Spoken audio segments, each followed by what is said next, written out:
On va parler tout de suite du CAC Futur. Le CAC Futur qui, je rappelle, cote tous les matins à 8 h et donne la tendance sur le marché parisien. Alors hier, séance négative, moins 0,44% à 4889 points sur le CAC 40. Donc un exercice, on le voit donc dans le rouge. Le CAC Futur ce matin est orienté également dans le rouge, moins 0,19%. Alors on va tout de suite parler du CAC Futur avec Benoît Rousseau, trader et fondateur du blog En Lille. Bonjour Benoît.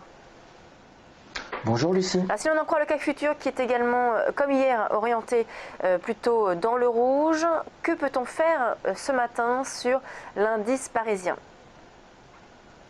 Alors oui, on a un CAC Futur qui perd actuellement 10 points par rapport à la clôture d'hier. On est sur les 4879, 4880. On perd 9-10 points.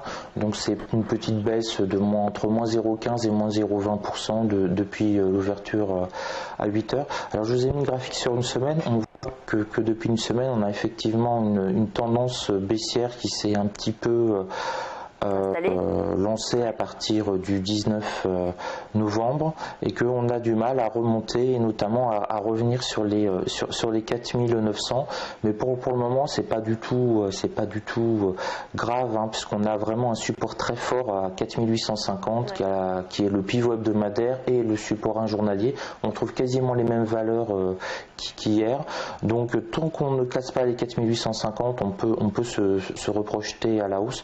Donc j'aurais un biais légèrement haussier pour aujourd'hui, notamment je pense qu'on va aller rechercher le point pivot journalier, faire 4885, 4890 pour au moins aller le toucher rapidement.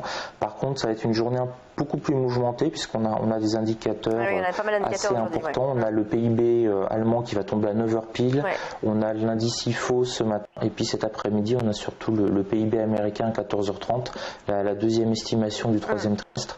Donc là ça risque de beaucoup bouger à 14 h 30 sur les indices, même si c'est quand même, il faut bien le dire, la semaine quasiment la plus molle de l'année avec la semaine entre le jour de Noël et le jour de l'an. Dans 48 heures quasiment les bourses américaines seront fermées. On vous retrouve à 9 h Benoît, on vous retrouve à 9 h Benoît pour parler justement de l'ouverture du CAC 40 et voir quelle stratégie adopter. Merci beaucoup, on se reparle donc à 9 h. Maintenant on parle tout de suite de l'euro-dollar, à tout de suite.